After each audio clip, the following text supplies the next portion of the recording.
श्री शिवाय नमस्तुभ्यम। हर हर महादेव। पूज्य गुरु जी के श्रीमुख से परभणी में 5 दिन की माँ चंद्रभागा शिवमापुराण कथा चल रही है। आज परभणी में हो रही कथा का दूसरा दिन है। आज की कथा में गुरु जी ने हमें 15 जनवरी के दिन करने वाले 5 नए उपाय बताए हैं। इसके अलावा कई अन्य जानकारी और पत्र बढ़कर बताए हैं। वो इस वीडियो के माध्यम से आप सभी के साथ शेयर कर रही हूँ, तो वीडियो को अंत तक देखते रहें। आज की कथा की पहली जानकारी, हमारा पेट पाप करता है और उसका बोझ हमारी पीठ को भोगना पड़ता है। हम जो भी गलत काम करते हैं, जैसे झूठ बोलते हैं, कपट करते हैं, गलत बोलते हैं, तो ये सब हम पेट को भरने के लिए करते हैं और उन सभी पापों का बोझ हमारी पीठ को भोगना पड़ता है। आज की कथा की दूसरी जानकारी, हमारा चढ़ाया हुआ एक लोटा जल एक ट्रेन के टिकट के समान होता है। यदि हम ले लेते हैं तो हमें टीटी के आने का डर नहीं रहता। हम हमारी ज़िंदगी के सफ़र को आनंद के साथ जीते हैं और हमें 84 लाख योनियों का जुर्माना नहीं भरना पड़ता। आज की कथा का पहला पत्र कलावती जी ने अंबाजुगाई से लिखा है। वे लिखती हैं, गुरुजी, मेरे भाई का बेटा 4 साल से सरकारी नौकरी की तैयारी कर रहा था, लेकिन 1 या 2 नंबर से रह जाता था। एक बार मैं और मेरे पति छठे दिन की कथा टीवी के सामने बैठकर सुन रहे थे। तब मैंने बाबा से कह दिया कि बाबा, मेरे भाई के बेटे की सरकारी नौकरी लगा दे। और फिर मैंने 7वें दिन की कथा खत्म होने के बाद 8वें दिन से पशुपति व्रत करना शुरू किए। मेरा एक व्रत हुआ और दूसरे व्रत के दिन मेरे भांजे का फ़ोन आया कि उसकी जॉब लग गई है। आज की कथा की तीसरी जानकारी, हम हाथ की लकीरों को मुट्ठी में रखकर काबू कर सकते हैं, लेकिन हम हमारे भाग्य को काबू नहीं कर सकते। भाग्य को केवल महाकाल काबू कर सकते हैं, इसलिए हमें महादेव की शरण में रहना चाहिए। आज की कथा का दूसरा पत्र शिवनंदा जी ने अंबाजुगाई से लिखा है। वे लिखती हैं, गुरुजी, मैंने आपकी कथा सुनने के बाद एक लोटा जल और एक चावल का दाना शिवलिंग पर चढ़ाने लगी। एक बार मेरे पेट में अचानक बहुत तेज़ दर्द होने लगा। जब डॉक्टर के पास मुझे लेकर गए तब सोनोग्राफी करवाई तो डॉक्टर ने मेरे पेट में एक बहुत बड़ी गठान बताई। इस डॉक्टर ने कहा, इसका ऑपरेशन जल्द करना होगा और गठान को आगे जांच के लिए भेजना पड़ेगा। तब डॉक्टर ने हमें 1 महीने का समय दिया और मुझे कुछ दवाइयाँ दे दी। मैं दवाइयाँ लेकर घर आ गई और वह दवाई मैंने महादेव के चरणों में रख दी और बाबा से कहा, बाबा से कुंदकेश्वर महादेव का नाम लेकर औषधि बनाने को कहा। फिर दवाई लेने लगी। 1 लोटा जल चढ़ाती, 1 बेलपत्र चढ़ाती, जल झेलकर वहीं मंदिर में बैठकर पीती और एक चढ़ी हुई बेलपत्र औषधि मांगकर वहीं मंदिर में बैठकर मैं खा लेती। 15 दिन मैंने ऐसे ही किया और डॉक्टर ने तो 1 महीने की बोला था, लेकिन मैंने 15 दिन में ही दूसरे बड़े हॉस्पिटल में जांच करवाई। सोनोग्राफी आई तो डॉक्टर भी हैरान थे कि आपके पेट में तो बहुत बड़ी गठान थी, ये गल कैसे सकती है। फिर डॉक्टर ने मुझे बताया कि मेरी गठान गल चुकी है। आज की कथा की चौथी जानकारी, गंगा नदी जीव के पाप को धो देती है। यमुना नदी का पान मनुष्य को मोक्ष देता है। नर्मदा जी का केवल दर्शन जीव को मुक्ति प्रदान करता है। ताप्ती का केवल नाम मनुष्य को मुक्ति प्रदान करता है। और चंद्रभागा नदी महादेव की प्रिय होती है। ये नदी शिव को हरि विट्ठल से और हरि विट्ठल को शिव से मिलाती है, यानी नारायण और शिव का मिलन करवाती है। चंद्रभागा नदी का स्नान करने से चंद्रभागा नदी अपने तप का बल स्नान करने वाले को दे देती है। चंद्रभागा नदी केवल दर्शन और स्पर्श करने वाले को भी अपना तप बल प्रदान कर देती है। आज की कथा की अगली जानकारी, हमें अपने जीवन में अच्छा करने के बाद भूल जाना चाहिए। हम कुछ अच्छा करते हैं तो हमें याद नहीं रखना है। यदि हमारा किया गया अच्छा दूसरे याद रखते हैं तो सही होता है।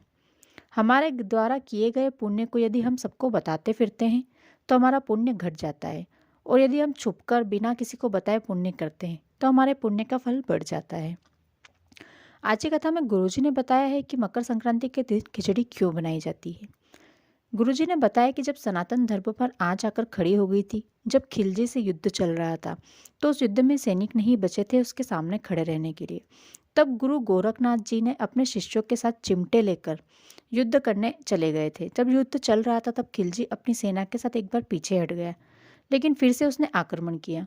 खिलजी के सैनिकों को अच्छा खाना मिल रहा था तो वे अच्छे से लड़ पा रहे थे, तंदुरुस्त थे, लेकिन गोरखनाथ जी के शिष्यों को खाने को नहीं मिल रहा था तो वे अच्छे से लड़ नहीं पा रहे थे।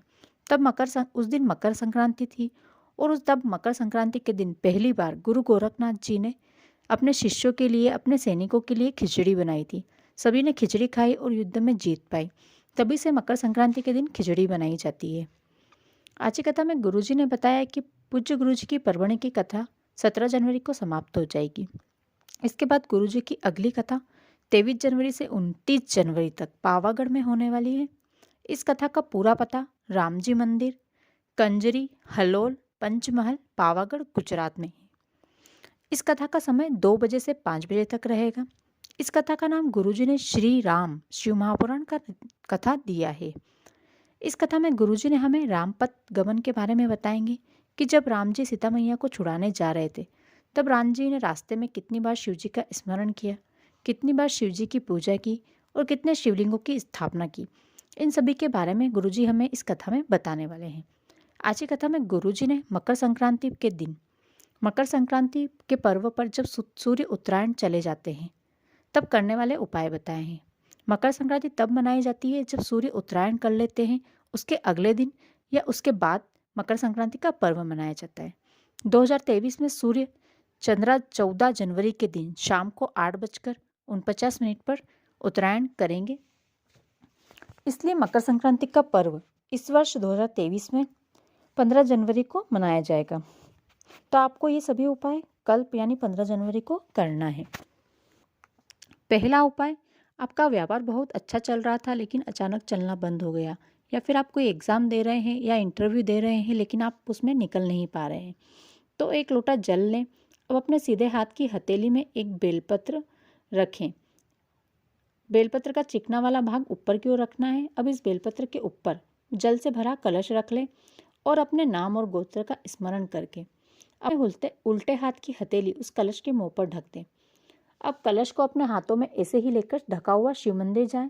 जब मंदिर पहुंच जाएं तो अपने मन की कामना, चाहे व्यापार की वृद्धि की हो, चाहे इंटरव्यू पास करने की हो या फिर एग्ज़ाम पास करने की हो, बाबा से कह दीजिए और तुम रूपेश्वर महादेव का नाम लेकर उस लोटे का जल शिवलिंग पर चढ़ा दीजिए। अब लोटा नीचे रख दें और जो बेलपत्र आपकी हथेली में है उस बेलपत्र को शिवलिंग पर समर्पित कर दें। बेलपत्र की डंडी अशोक सुंदरी के स्थान की ओर आपको रखना है। अब झोली पसार कर बाबा से कामना कर लें। 3 दिन में आपका व्यापार गति पकड़ लेगा। यदि आप किसी एग्ज़ाम या इंटरव्यू के लिए आपने ये उपाय किया है तो जब भी आपका अगला एग्ज़ाम या इंटरव्यू होगा उसमें आपको सफलता अवश्य मिलेगी। दूसरा उपाय, यदि आपकी ज़मीन पर किसी ने कब्जा कर लिया है तो उस कब्जे को छुड़ाने के लिए 5 शमी पत्र लें और 11 बेलपत्र लें।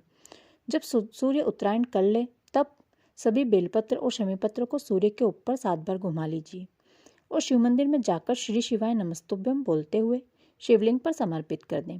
अब इनमें से एक बेलपत्र और एक शमीपत्र वापस उठाकर ले आएं। अब ये शमीपत्र और बेलपत्र आपके जिस जमीन पर कब्जा हो गया है उस जमीन पर ले जाकर पटक दीजिए। केवल 6 महीने में आपका जमीन का कब्जा छूट जाएगा। कब्जा करने वाला कब्जा छोड़कर भाग जाएगा। तीसरा उपाय, जब आप पर बहुत अधिक मात्रा में कर्जा हो गया है, आप बहुत मेहनत कर रहे हैं फिर भी आपका कर्जा चुक नहीं रहा है, सब कुछ करके देख लिया या फिर आपने किसी को पैसे दिए थे और वो आपके पैसे लेकर भाग गया है, तो जब सूर्य मकर राशि में प्रवेश कर ले यानी सूर्य उत्तरायण कर ले तब एक तांबे के में जल भरें। उस जल में 7 चने की दाल, थोड़ा सा कुमकुम, 3 शमीपत्र और एक बेलपत्र डाल लीजिए। अब उस जल से सूर्य को अर्घ्य दें। जब आप सूर्य को अर्घ्य दे रहे हैं तब आपके घर से उत्तर की दिशा में थोड़ा सा जल उस लोटे से गिरा दीजिए। जब लोटे का सारा जल खत्म हो जाए और उसमें डली चने की दाल, शमीपत्र, बेलपत्र नीचे नहीं गिरे तो आप उन सभी चीज़ों को एक साथ निकाल कर नीचे गिराएं। जब आप ये सभी चीज़ें नीचे गिरा रहे हैं तब आपको अपने कर्जा मुक्ति की कामना करना है। यदि कोई आपके पैसे नहीं लौटा रहा है तो उसकी कामना करना है। अगले दिन इन सभी चीज़ों को आपके घर के गमले में या फिर क्यारी में मिट्टी में गड्ढा खोदकर गाड़ दीजिए। केवल 6 महीने में आपका कर्जा चुक जाएगा। बाबा आपका कर्जा चुकाने के साधन स्रोत लाएंगे और आपका कर्जा चुकवा देंगे। यदि आपके कोई पैसे नहीं दे रहा है तो वो भी आपके कुछ समय में ही पैसे लौटा देगा, स्वयं आकर लौटाएगा, आपको बार बार मांगने नहीं पड़ेंगे। चौथा उपाय, यदि आपके शरीर में कंपन होता है या आपके हाथ पैर धूसते हैं तो मकर संक्रांति के दिन जब सूर्य उत्तरायण कर ले तब एक तांबे के लोटे में जल भरें। इसमें थोड़ी सी पिसी हुई काली मिर्ची मिला लें। अब इस काली मिर्ची के जल से सूर्य को अर्घ्य दें। जब लोटे का सारा जल नीचे गिर जाए तब नीचे गिरे हुए जल से थोड़ा सा जल अपने हाथ से लेकर आपके शरीर में जहाँ कंपन होता है वहाँ लगा लीजिए। यदि आपकी कोई नस ब्लॉक हो रही है और डॉक्टर ने बाईपास की बोला है तो आप उस जगह पर इस जल को लगा सकते हैं। उसके लिए भी ये उपाय काम करेगा। 5वां उपाय, कहते हैं मकर संक्रांति के दिन 14 चीज़ों का दान करना चाहिए। हम लोग कई 14 अलग अलग प्रकार की चीज़ों का दान करते हैं।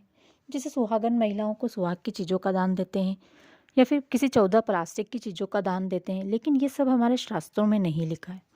शिव महापुराण कहती है मकर संक्रांति के दिन हमें 14 मंत्र के जाप का दान देना चाहिए। यह बात स्वयं विष्णु जी ने नारद जी को बताई थी। तो इसके लिए मकर संक्रांति के दिन आप किन्हीं भी 14 लोगों से जो आपको मिलते हैं उनसे राम राम कर लें, हर हर महादेव कर लें, जय श्री कृष्णा कर लें या फिर जय माता दी कर लें। जो भी मंत्र का उच्चारण आप करते हैं उसे आपको उच्चारण करना है। इसे 14 मंत्रों का दान करना कहा जाता है और मकर संक्रांति के दिन दान करने का सही मतलब यही होता है। तो ये थी आज की कथा की विशेष जानकारियाँ, उपाय और पत्र जो कि आज की कथा में गुरुजी ने हम सभी को बताए हैं। ये आज का वीडियो थोड़ा भी अच्छा लगा हो तो वीडियो को लाइक कर लें। इस वीडियो को ज़्यादा से ज़्यादा शेयर करें ताकि जो भी आज की कथा किसी कारणवश नहीं सुन पाए हैं तो वे इस वीडियो के माध्यम से संपूर्ण कथा का रसपान कर सके और अपने समय को बचा सके। कमेंट में हर हर महादेव और श्री शिवाय नमस्तुभ्यम लिखना बिल्कुल भी ना भूलें। धन्यवाद।